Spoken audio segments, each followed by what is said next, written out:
Does anyone have an idea for an intro? Calvin, you sound like you want to sing a parody of that song from the There Is a Man. How did you know that was my... I do have an idea for an intro, if you don't mind.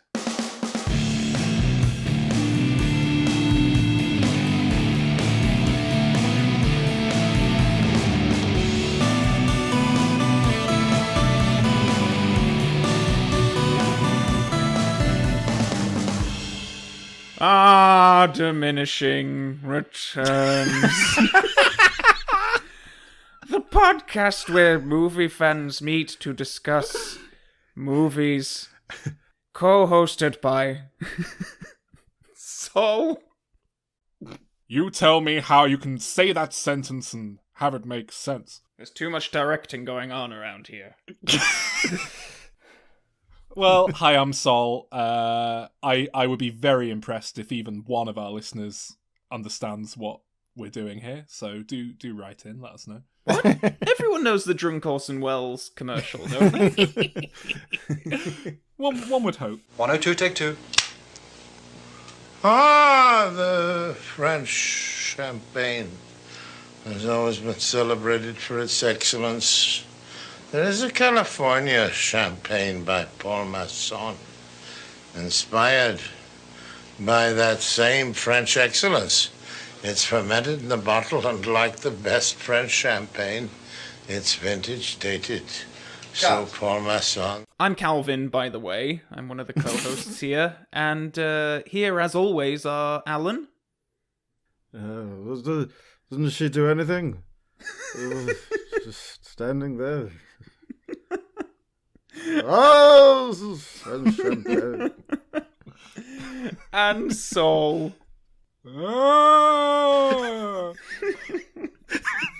Zombie Orson Welles. Tell you what, like, Orson Welles is this weird thing where every once in a while I can just knock out like the most incredible Orson Welles impression in the world, but it's really inconsistent. I only seem to be able to access it maybe, one in 100 tries. So buckle up, guys. I'm going to be trying to get there tonight. Brilliant. This is the first time we've covered Orson Welles on this podcast, isn't it? Yes, I think it is. Did we Is that did we right? do the Yeah. Transformers film? Oh, actually. We did touch on it. Yes. Yeah. But that doesn't count. But then what does Orson Welles really count towards? Like, for all of his reputation, I don't know if I've... Like, this, The Third Man, Transformers... I think that might be it. Casino Royale. That's kind of all I know him from. But, I can name, like, a good dozen or more James Stewart films, like, off the top of my head. And Orson Welles is revered much more than him, I feel. Not as an actor. Well, yeah, no, that's true, actually. He was more of a sort of just, like, personality curio for talk shows and stuff. He was sort of a burn bright, burn brief kind of guy, wasn't he? It was very quickly went out of fashion. Vogue. Do I just have a misapprehension of him then? Because to me, he is this sort of very consistent genius of cinema kind of has this kind of reputation, but maybe people don't remember him all that much. Consistent is certainly not a word I would use. Yeah. I think he's regarded as one of the greats. He's generally regarded as the greatest example of someone who writes, directs, and acts in their films. All three of those roles being filled at once. Although, I also must say, I think he's probably best known for Citizen Kane, but after that, I'd say he's probably best known for that War of the Worlds broadcast on the radio. He was a radio guy. Not even that, really. He was the theatre guy. The radio thing was an offshoot of that. With his same true, troupe. Very true. And Citizen Kane was, of course, kind of the fruit of that theatrical career, wasn't it? Yeah, so him and at least one other person and sort of general acting troupe formed an independent theatre company called Mercury Theatre and had great success. Did War of the Worlds on the radio, which became a big thing. Hollywood came a knocking. It seems like they were courting him for quite a while, and he was like, "Nah, I'm theatre guy. I don't want to do crappy Hollywood." Until RKO gave him the contract that they did, which was just gave him complete control over everything. And so it was an offer he couldn't refuse. And he had never made films. He didn't know anything about films. And so, won't say groundbreaking, but the unusual elements of Citizen Kane come from a place of he didn't know the rules. So he just did whatever he wanted. And he had a cinematographer who was ready to do it and to put it into practice. Well, this is it, because it can't be understated that, like, how unusual this was, particularly at 1940, like with the studio system in full force, and films were kind of made on a bit of a conveyor belt at that time, and to just bring in someone to write, direct, produce, act in, whatever it is the hell they wanted, that's really something. And it was RKO, wasn't it, that brought him in, and they were known, I suppose, for being a bit more adventurous. Well, I got the impression that it was just a kind of a culmination of things. Like, obviously, like I say, he'd been kind of courted by a few studios and, he didn't fancy what they were offering. So RKO were the one who came in with the great deal, but the reason they did was because they were cash rich at the time and they wanted to kind of pump up their, look, aren't we doing worthy films? We don't just churn out crap. We're doing really good, classy, arty films with Orson Welles. So it was just kind of what they were trying to achieve right there at that time. So, it was kind of everything coming together just nicely. But yeah, completely unprecedented control over the actual project. Greg Toland, the cinematographer, was a very well-established cinematographer at the time already. He wanted to work with Welles because he knew it was going to be like no rules.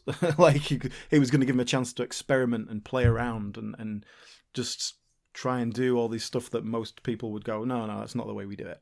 So I think it's just like getting those collaborators who are up for the adventure as well. That helps. I've watched it twice. Once, I think, for university. Did we get it screened at university, guys? I was going to ask if you remembered this, Saul, but we saw it at our local cinema, the Hyde Park Picture House, when we were students in Leeds. Yes, because neither of us had seen it before. I can't remember if Alan was with us or indeed anyone else, but I remember we went to see it. So we, experienced it for the first time in the proper sort of theatrical presentation, which I remember appreciating a lot at the time. Oh, no, nice. I can say I've seen it in the cinema. Great. But yeah, it was only my second time, I think, ever watching it yesterday in preparation for this. And both times I've watched it, it feels like if I were to stumble back in time to the 40s and was able to then somehow get the funding to make a feature film. Or maybe not me, just anyone. I was going to say, that seems a bit of a narcissistic thing to say. What I mean is, it feels like someone familiar with modern film language has made this film. It's a very long-winded way of saying this film feels light years ahead of the time in which it was made. I think when you watch films older than, let's say, the 80s, generally I think you have to engage, or maybe older than the 70s, let's say. I think generally you have to engage a different part of your brain that kind of recontextualizes what you're watching, and that's not to say you can't enjoy it, but it's a bit more work than to just sit down and take it in as pure entertainment. It kind of has to pass through a filter. And every now and then I'll find an old film that just bypasses that, and I just watch it as if it were a brand new release. The oldest back I can possibly find a film that exists that I just watch and it feels like I'm watching something modern is Citizen Kane. Can you nail down more specifically what you mean by that? Well, it's weird because it is very of its time in a lot of ways, but then in other ways, I think it's the film language. There's a lot of cinematography that is, of the time, incredibly experimental, but I mean, to be honest, nowadays it feels like people trying to do modern film techniques with old equipment that couldn't quite handle it. But beyond that, the language, it opens with a newsreel report about this character, which is arguably a massive exposition dump.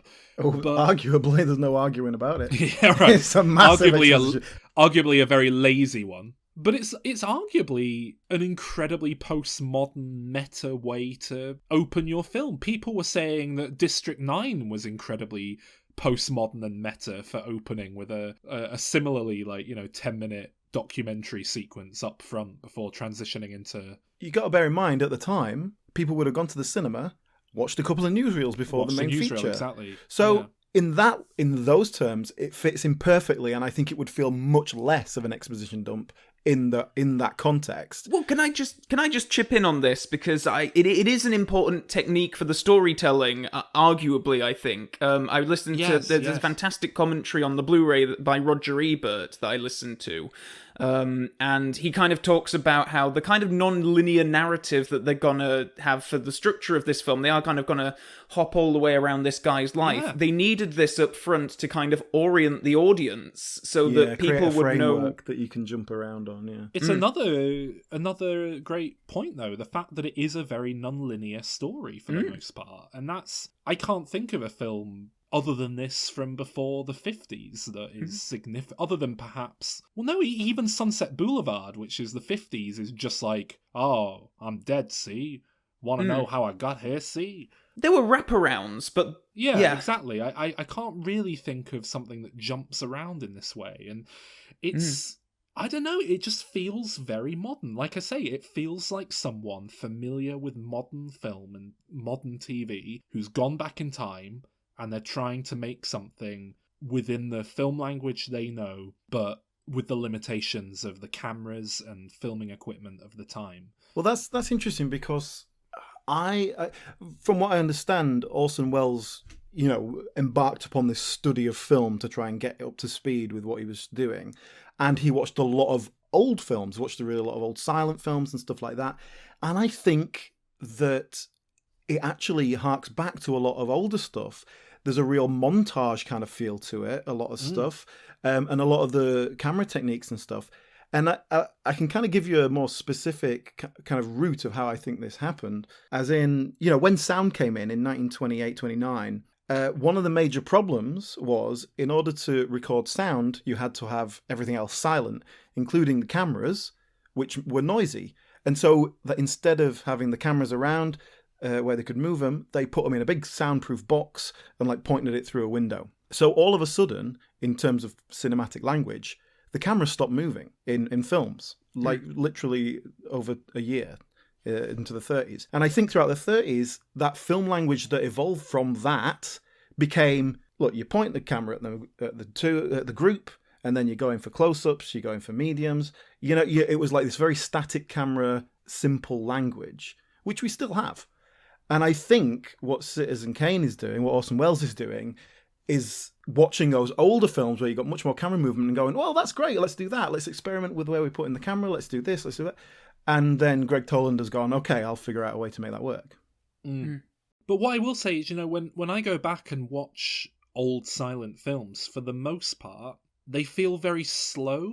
And another thing that I think makes this film feel so modern is the speed in which it is cut together.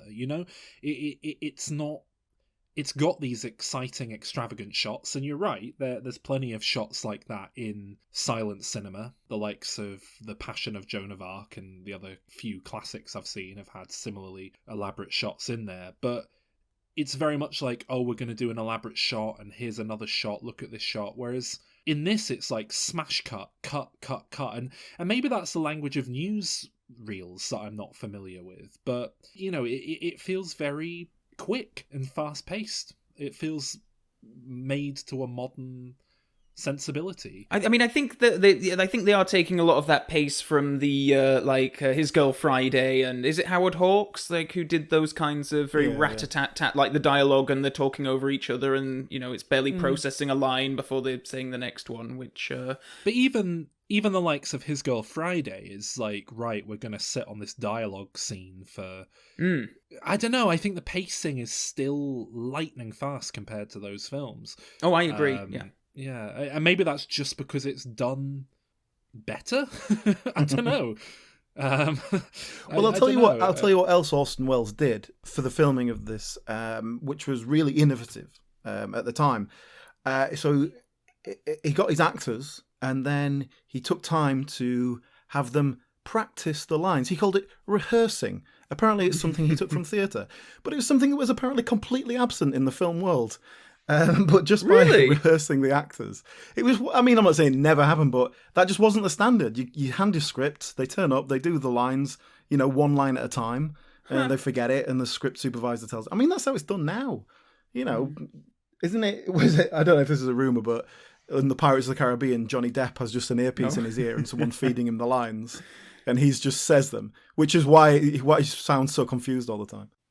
Pirates of the Caribbean was half written when they started filming. The script wasn't finished, so that's probably exactly. true. He's got a lot on his mind, though. You know, you can't expect him to learn lines. So lost that hey, if he's lost that libel case, does that mean we can say what we want about Johnny Depp too? He is officially a wife beater. But does that mean we can say Johnny Depp stamps on mice? No, you'd have to just prove because that. one thing isn't a libel doesn't mean anything said about him isn't libel. He does stuff. Well, I think he does. Yeah, it's not libelous if it's true.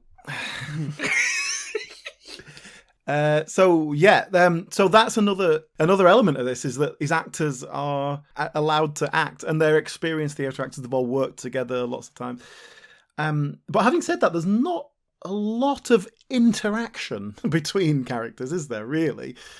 Like, this was still, like, what, 1940, 41? Like, there was a lot 41, of... yeah. Yeah, there's a lot of hamminess going around still, which is, sort of hangover from the silent era. And I thought there was a lot of realism to a lot of the performances in here. Not all of them. Yeah, and they are from a theatrical background, so if anything, you'd expect them to be a bit more dramatic and theatrical. Yeah. But it's all very, very closely held in.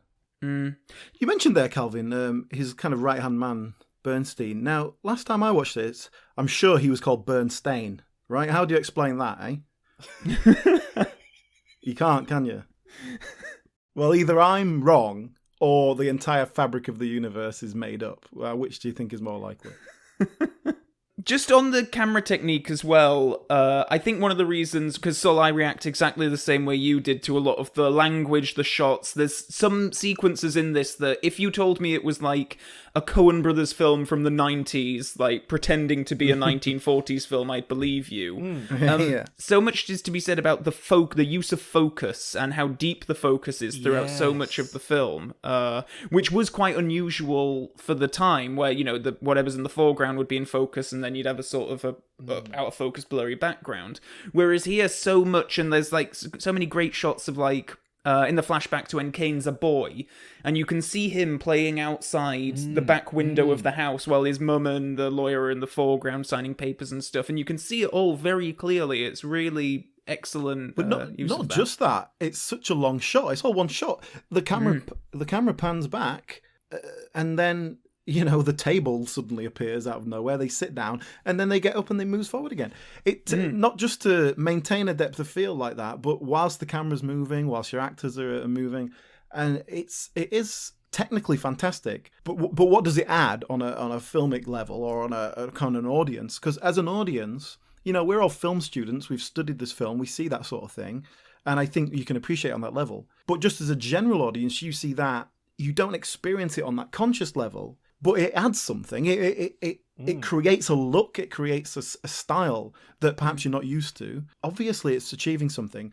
I think the other thing you get from that is there's so much use of things in the heavy foreground. So just the side of someone's face, just like pressed up against the camera, pretty much.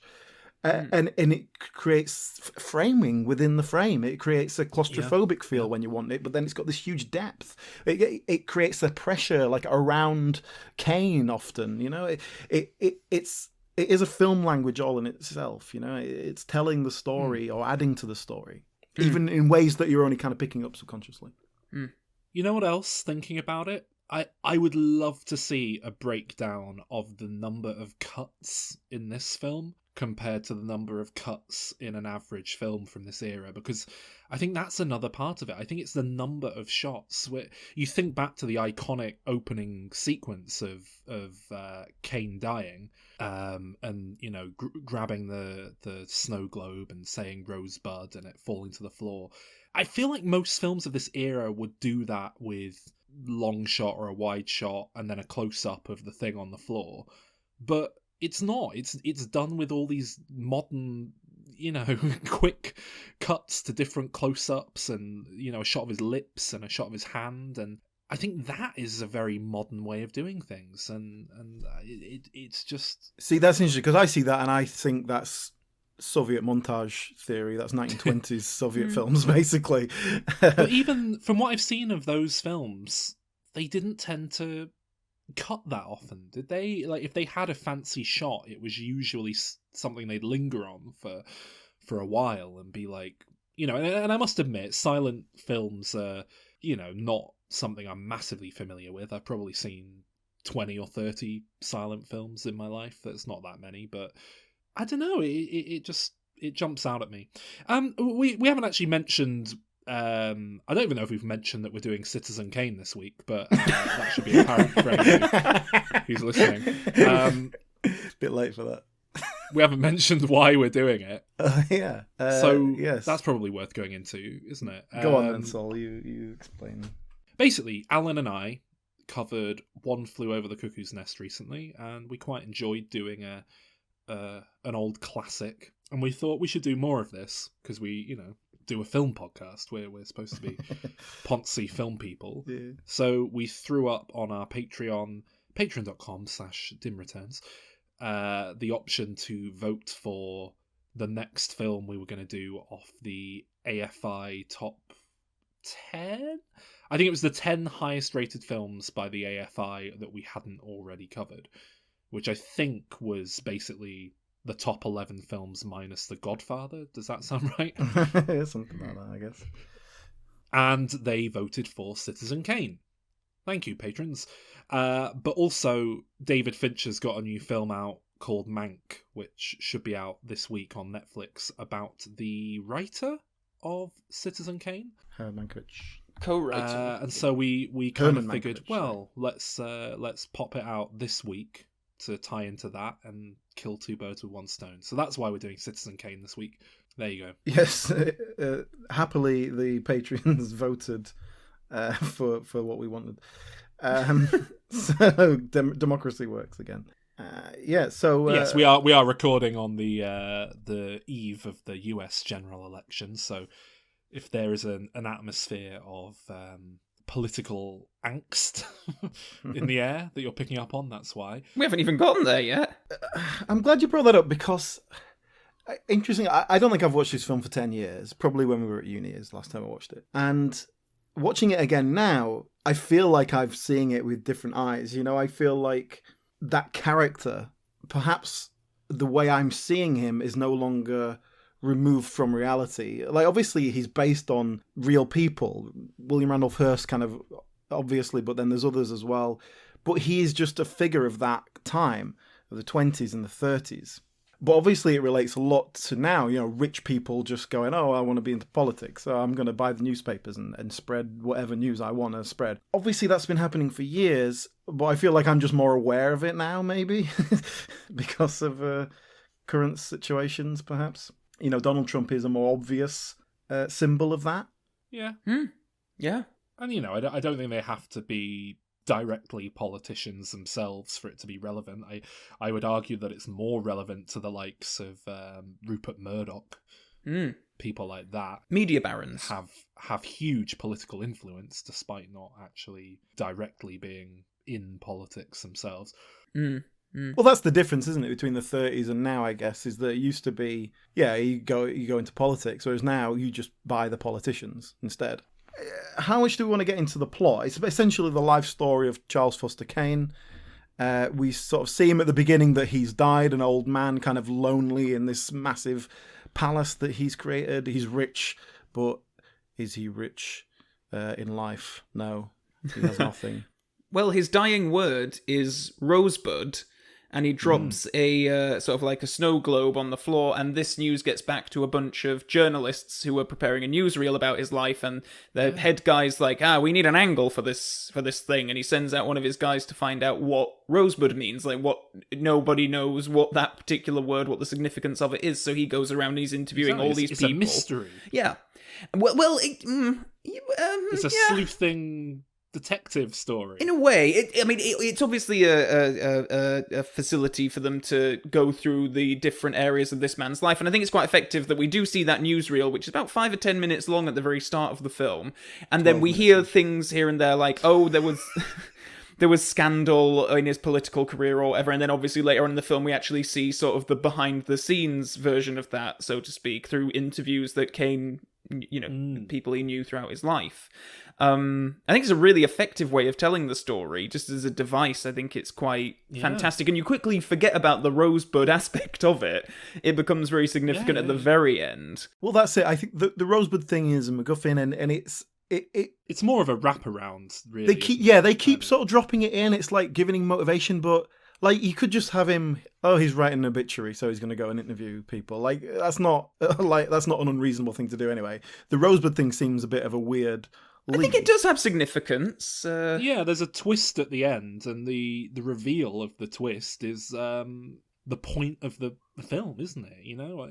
It would just be a... Yeah, I'm saying in terms of the structure, you don't necessarily need it. But then, it like you say, it kind of comes in at the end and gives you that ending. I think it's probably good they don't hang too much weight on it throughout the story, because if you were really going like, oh, what's Rosebud? We're going to find out what Rosebud is. Like, I was going to find out what Rosebud is. It would be like a total disappointment. But I think if it wasn't up front, there would be no power behind it. Oh, no. My point is that if you set it up and play it as this mystery, as in we're going to find an answer, it would be disappointing. But I don't think it does. Like Calvin said, that kind of all gets forgotten about. It's just sort of like you're finding out about this guy's life story, and then it comes back in at the end just to give you a kind of a little bit of poignancy. I mean, it's a difficult film because, your central character is an arsehole. He's not a likable person, and he's not supposed to be. It's not like, oh, he does this, but we like him anyway. Then I don't think the filmmakers are attempting to make him likable. I think he's supposed to be. No, he's famously a very unlikable character in a film, an anti-hero, if not a villain. I think he's not nearly as cut and dry, awful, evil as he might be. He starts out quite altruistic. That's what I mean. You see in his youth, he's a charming, well-intentioned, good guy, and he sort of corrupts down into a kind of miserly hermit. No, what's that phrase about evil being compromise? Power corrupts. I don't know. Basically, it's he just kind of becomes a bad person because he keeps compromising and pursuing his own interests and so on. And so he's not a good man by the end. But even that, I don't think it's as straightforward as that even. I think because when we see him as a young man and he is like kind of apparently full of ideals and optimism and all this, I still don't like him. He's still a rich twat arrogant, who is like, he's decided he's going to rebel and stick it to like his parental figures who are like the money men. It's like, oh, I'm not going to do what you want me to do. I'm going to rebel. Yeah.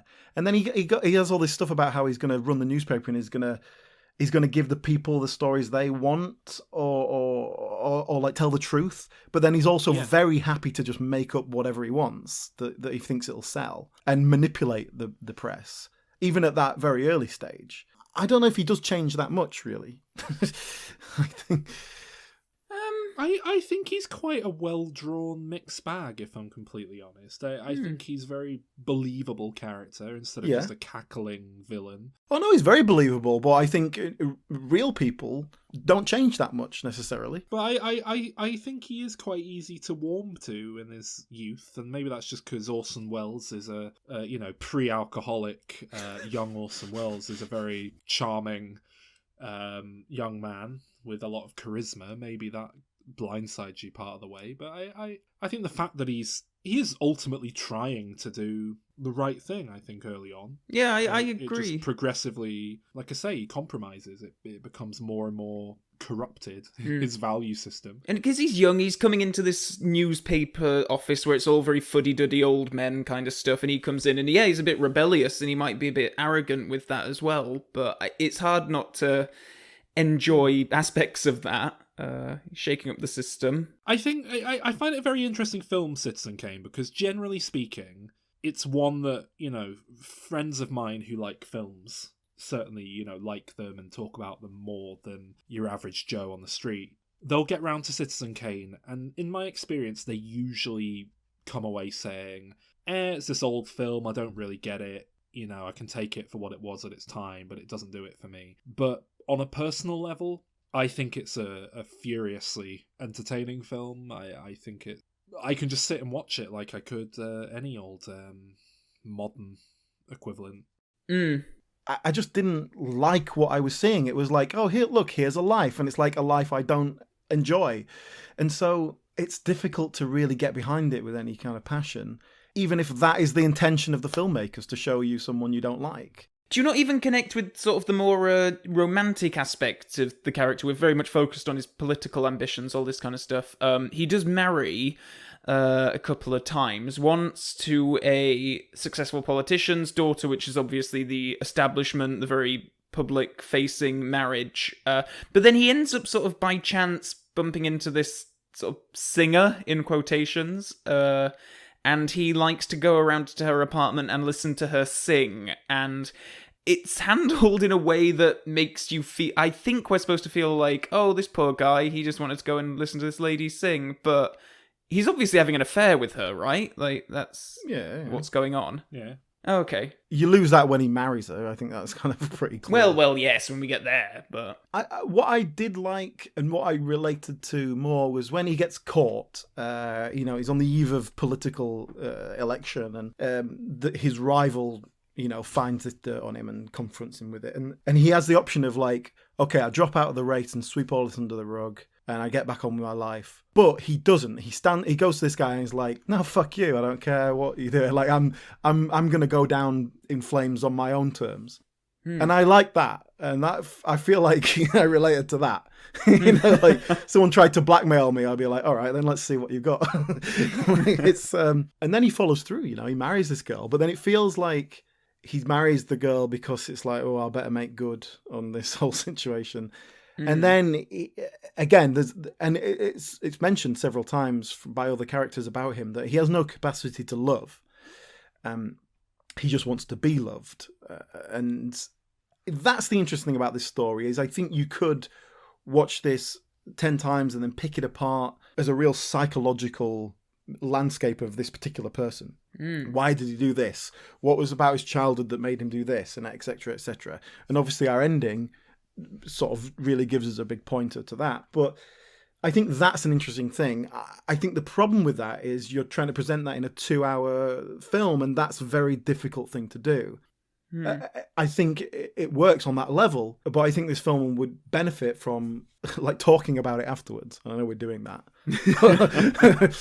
I love all the stuff with the story where it goes with him trying to...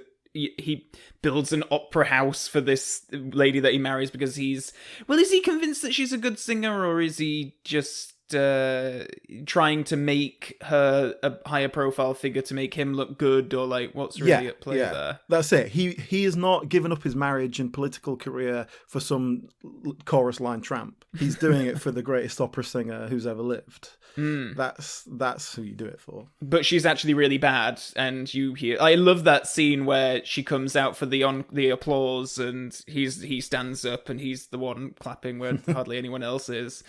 And that's really nice. Is she bad? I don't know if I could tell a bad opera singer from a good one. This is it. Like she's not comically bad, which I think is to benefit the film. I kind of liked that. Yeah, if she wasn't a professional, she'd be very good. But yeah, she's just not quite at that professional standard. But I'm glad that I had the characters there to tell me that, because otherwise it's like I've heard singing in other like films of this era, and it's like, is it any worse or better than that? I don't think so. Well, that's it. I think there was a lot of terrible music going on in the 40s, to be honest. But yeah, that scene with the Italian music teacher. I mean, she sounds very shrill, put it that way. But then I suppose a lot of these terrible, Laurel and Hardy musicals and so on had some awful singers in them. So. The only scene that I didn't much care for, and it is a very pivotal, important scene, but it's after he's had a big row with his wife, and then he kind of tears up the room, and it is like the big sort of climax character story moment, and it ends with him like picking up the snow globe. But it is a scene that has been done in like soaps. Like it's kind of your go-to like characters breaking down. What do? They turn everything over in the room, and it's seeing him kind of waddle around in the makeup just yeah, pulling books off shelves. I didn't. He basically is saying he's ripping off Tommy Wiseau. That's what he's saying. Yeah, there we go. That's it. Yeah, that was the only scene where I was like, and I don't feel like that's aged very well. Whereas I feel like most of the stuff in the film has. And actually, just speaking about makeup, I thought the makeup effects in this film were fantastic throughout the particularly on Orson Welles himself, like really lovely old age stuff in general, isn't it? Yeah, but normally Orson Welles himself, wonderful. It's a bit ropey when you see some of the older other people, but for when it was made, it's very impressive, and it's very understated, to be honest, for the most part. I think they could have gone a lot bigger and more blatant with it, but it's just some bags under the eyes and you're away. It's and some of the special effects are really terrific, like seamless. Some of them, there's some newsreel footage that the actors were placed into with special effects. I think it was in Roger Ebert's thing where he pointed out that there are more special effects shots, like post-production effects, in Citizen Kane than there are in the original 77 Star Wars, like the original version of it. And you just don't realise it because it's all just so well done and it's not hammed up or done or anything. And it's, really quite remarkable. Ceilings as well. That was another note that I had.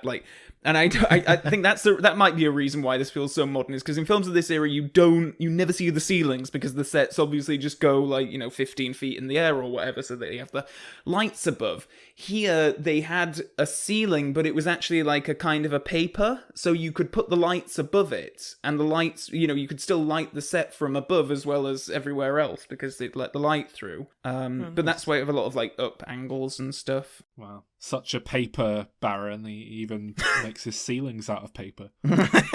Well, that's why I'm quite impressed with it, because it is this very sort of grand film, but actually, the budget stuff that I was reading about afterwards, and how small the sets actually were, and how they had to use special effects, and they didn't really have that many people or studio stuff at their disposal, but they managed to make it seem like a much grander thing. And they used a lot of newsreel footage as well, because RKO did their own newsreels, so a lot of the stuff that you see of Xanadu, which is Kane's palace complex, whatever it is, and it's like this grotesque, I don't really know what it is, but they deliberately took newsreel footage from different parts of the world and sort of showed it all as this building, just to kind of make a point of how grotesque it is. It's just taken influence from all these different places. And that bit where Kane climbs up the side of the Empire State Building and a load of aeroplanes shoot down, that was actually footage from King Kong, wasn't it? And I think the ending's quite powerful still. The Rosebud, the reveal that it is the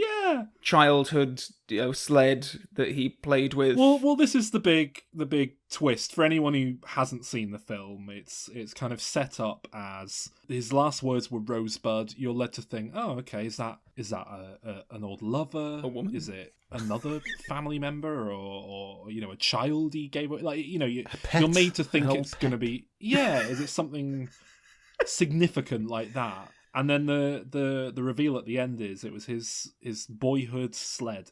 And of course, we've established earlier in an earlier scene that that's the sled he was playing on when he was basically taken away from his parents and embarked on this very, very different life. And so it is this totem of his previous life as an innocence. And, I think in extremely broad terms, the idea is, he's got all the money in the world, but can't buy happiness. I mean, that's kind of what they're getting at, isn't it? It's pretty much, yeah. Still harks back for the love he felt as a child. As a child, his parents sell him to the bank for $50,000 or something like that.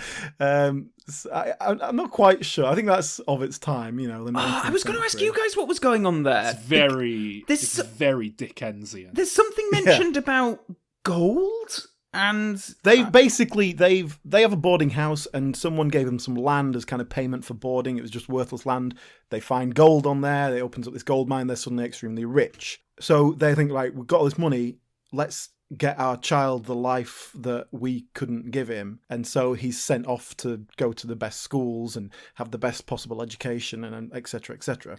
Because when he's 25, he's going to have all this money, and that's that. I don't know why that involves never having any emotional attachment to his parents or seeing them. Why they don't move somewhere. There isn't kind of a nice. They just stay in a hotel nearby.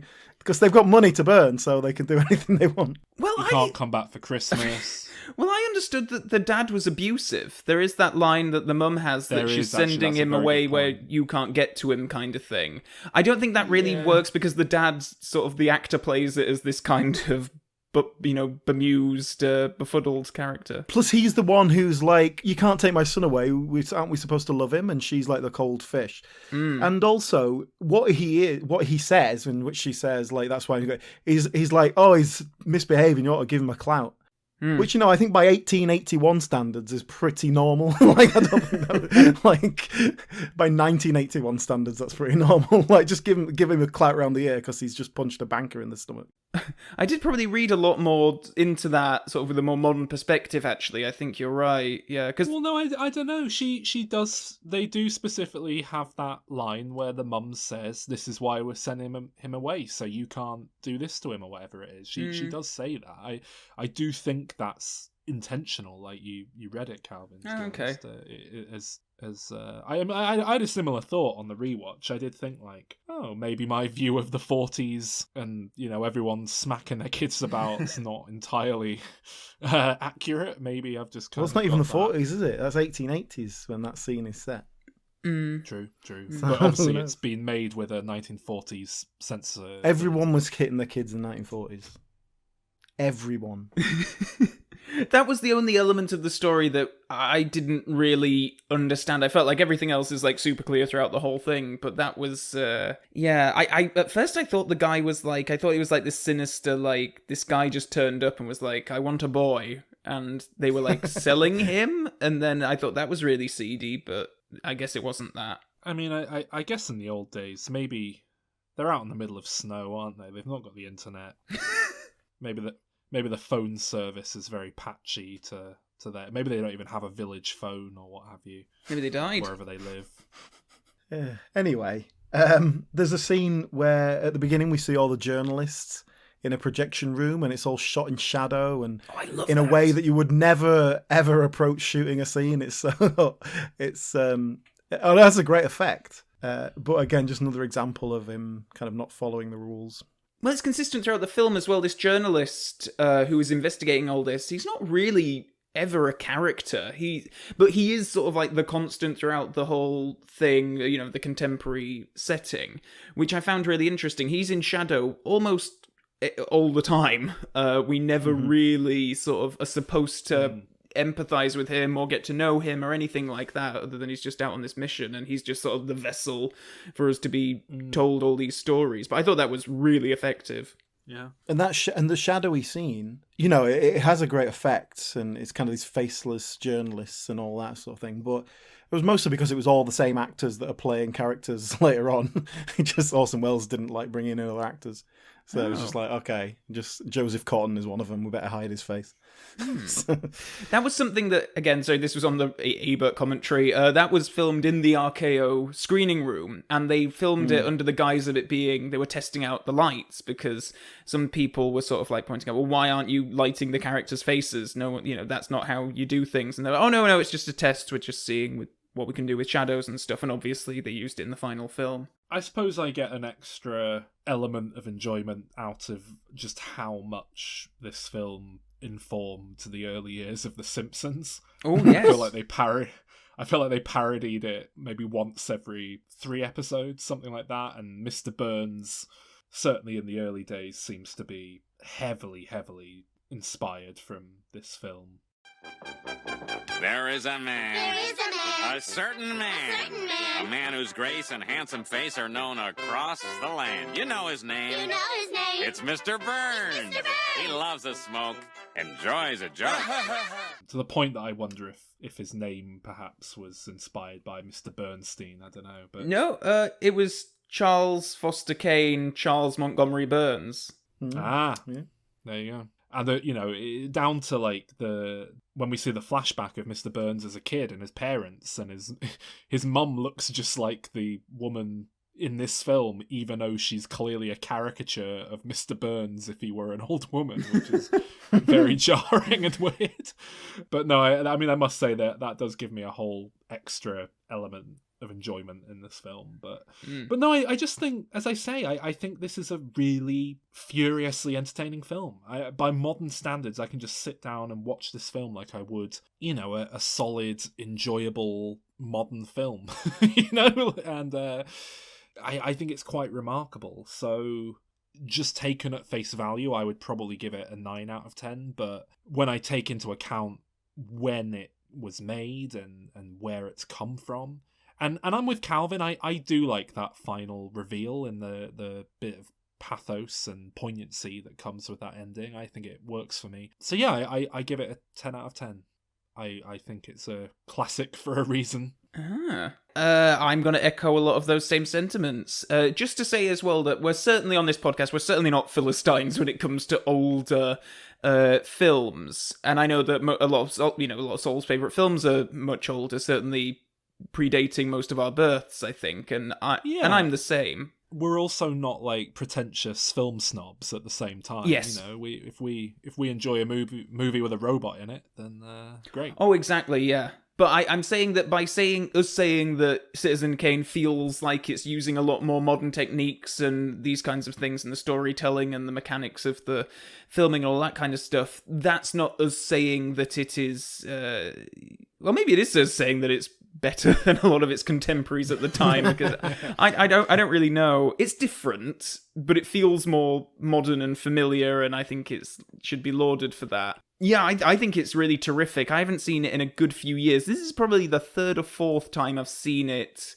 and I'm always very pleasantly surprised every time I come to it. It is just so... It just holds up so astonishingly well, like so much better than anything else that I can think of that I've seen around the time. I was almost convinced I'd be bumping this down to a 9 out of 10 on this rewatch, and I was very pleasantly surprised to find that it held up for me, so I agree with you there. Because so many of these films that you come to, and like certainly when we were becoming film students and you get books and they talk about, what's the top 100 films, or what, all these lists where filmmakers vote on the favourite film, and it was, for a good time, it was always Citizen Kane, and a lot of the time when you look at films on those lists, we've covered some on this podcast, The Godfathers, for instance, I think we all sort of came to with a bit of a shrug and like, not, whatever. This, I think, he really is deserving of a lot of those accolades. It's not my personal favourite film ever, but I'm always hugely entertained by it. I admire it a great deal. So it's a very deserving 10 out of 10 from me as well. Well, I sort of echo what you're saying, really. I think on a cinematic level, it is a brilliant film. I think it is... But I think Kane's a bastard, so 5 out of 10. I think it is out of the ordinary of its time, and that's why it stands out. That's why it's interesting. I previously had this as a 10 out of 10, but like I said, I haven't watched it for about 10 years. And when I watched it this time, I failed to engage with it on an emotional level. I think that is kind of what it comes down to. And it just stopped me from enjoying it. It stopped me from getting into it somehow. I don't know if I can give a much better explanation than that, really. I'm not sure if I can even justify it that well. But I don't want to be too kind of harsh on that level. I'm going to stick with a 9. Ooh, wow. And I was very tempted to go lower than that, but I and talking about it here and really appreciating just what it was and what it did at the time as well. And I've been reading a little bit about it and the history of William Randolph Hearst and stuff like that. I find all that stuff very interesting as well, putting it into that kind of context. So I like that I can have that extra element of a film after I've watched it. So I'm going to go with 9. I'm happy that it's not a perfect 10 overall for the show, though. I'm sort of happy with that. Well, that does make it our highest rated film of all time, joint first place with Alien. Ooh. Yeah. Who gave Alien a 9? Me. Oh, okay. Philistine. Hey, look, I gave Citizen Kane a 10, mate. You can't call me a film. A little question for you. What enigmatic word will you say on your deathbed? Ooh. Oh, that's good. I think I'm just going to go, fuck! That's not enigmatic. No journalist is going to go around, what does fuck mean, and interviewing people. Journalist going to come knocking at mine and Alan's doors and being like, what does this word mean? All right. Shazbot. Shazbot. What does that mean? Shazbot. It's Mork's catchphrase, is it? From Mork and Mindy? I don't know, it's something he says, I think. It's just a weird Robin Williams tick. I don't know what mine would be. It'd probably end up being something that... I probably wouldn't be able to say anything without someone just shrugging and being like, that's probably just a James Bond thing. Scaramanga.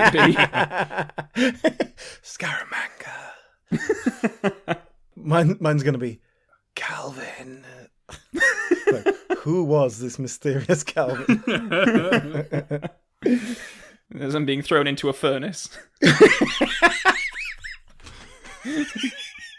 But Calvin, which bit of James Bond memorabilia are you gonna clutch close and then drop on the floor, smashing as you say your last words? Well, I do like my golden gun, but the Lego would be more effective. The Lego Aston Martin, because that'd smash apart. Shatter, really.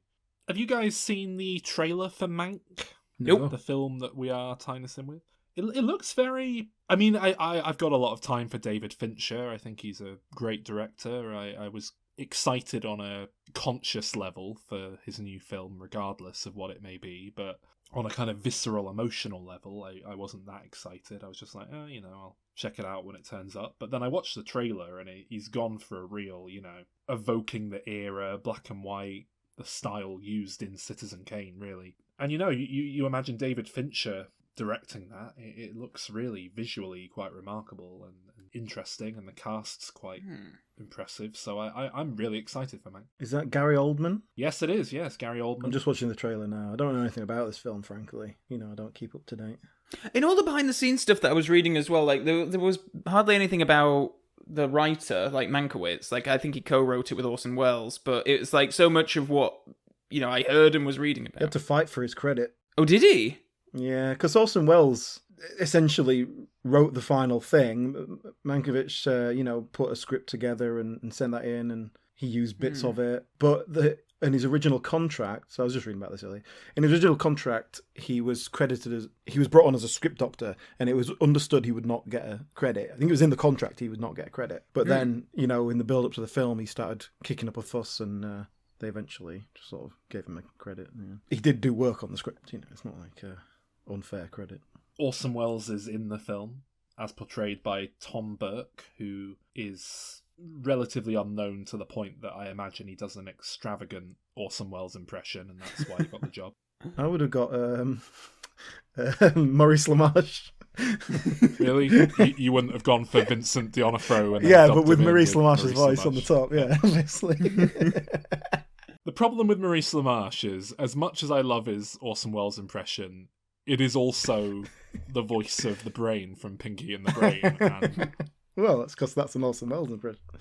I know, but it means that whenever he voices Orson Welles and stuff, like Ed Wood, which is what we're referencing, guys, there's a scene where Ed Wood meets Orson Welles in the film Ed Wood, but Vincent D'Onofrio, who looked the part, didn't sound the part, so they dubbed him with Maurice LaMarche, and he just sounds like the Brain from Pinky and the Brain, because it's the same voice.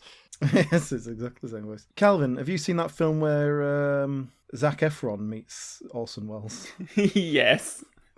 Calvin made me watch this in the cinema with him. See, I've seen that film because it's a Richard Linklater film, isn't it? Yes. Is it really? And I'm a big fan of him, although he does occasionally churn out stuff that he doesn't seem to put as much care into. Like me and Orson Welles. Like me and Orson Welles, yes. Who's Orson Welles in that one? It was Christian McKay, and I remember it specifically because I kept going on to Sol about how he was going to be nominated for an Oscar for his performance, and then he didn't. But he was pretty good. I mean, to be fair, he was very good in that film. I can't remember why you were so adamantly against it. Like, I know why you were adamantly against coming to see Halloween 2 with me, Rob Zombie's Halloween 2, and the Friday the 13th remake, which I believe I paid for you to see with me. Yeah, by which you mean you bought my ticket rather than you gave me a fee to accompany you to the cinema. That would have made you an escort. I don't think I was that. I think I just couldn't be bothered going to see a 6 out of 10 film in the cinema. I think that's really what it came down to. So that is, it's Citizen Kane and it's Orson Welles. We can tick him off now. Done. Like we've done Scorsese. They only get one. We'll cover every James Bond film at least once, but Orson Welles gets one film and that's it. I don't know. Maybe we'll do Touch of Evil one day. You don't think we'll get a lot of mileage out of talking about Charlton Heston playing a Mexican, Alan? I think that seems... Well, there's multiple cuts of that film as well, which I've got the Blu-ray, so I could use an excuse to finally watch all the different versions. Calvin? Yes. It says here that Orson Welles was in Casino Royale. Yes. The 1960s version. Oh. He probably plays one of the Bonds. Well, he's the villain, actually. Le Chiffre. Le Chiffre. Le Chiffre. Yes. Yes. Does he do a French accent? No, he doesn't, but he does. Oh. He does do his own magic tricks, which... Oh, well, he was good at magic, wasn't he? Yes. He used to have a career as a magician. He was very good. So to fill the days when Peter Sellers was storming off because he was annoyed that Orson Welles was getting more screen time than him, they would just fill the day by filming Orson Welles doing his magic tricks. So you just have all of these strange sequences. You're really going to love that film, Sol. I can just see it coming. Like, everyone else hates it, but you're going to be like, it's the best Bond film ever. Oh, I mean, I can totally believe it's the best Bond film ever. That doesn't mean it's going to be good. That's it. Thank you for joining us, Calvin. Thank you for coming from your morning bed to join us tonight. You know, you're wearing all black. There's a little tear in your eye still, but you made it. Thank you. Thank you. It's been tough. What's next week, Sol? Next week. Oh, French. The summer wine. I can't do it. It's not happening today. The French champagne, French champagne has always been celebrated for its excellence. He's kind of down here, isn't he? And then In those later days. because he's a very hard one because he's got that kind of American aristocracy kind of thing going on. Then Vincent Price. When you try and do it, you turn into Vincent Price, which is what Maurice LaMarche allegedly did for his brain voice. It was allegedly a combination of Vincent Price and Orson Welles, and possibly someone else, but it's actually just his Orson Welles impression. It does appear to be that, yeah. All right. Can you emphasize a bit in July? Why? That doesn't make any sense. Sorry. There's no known way of saying an English sentence in which you begin a sentence with in and emphasize it. Get me a jury and show me how you can say in July and I'll make cheese for you. That's just idiotic, if you'll forgive my saying so. That's just stupid. In July. Impossible. Meaningless.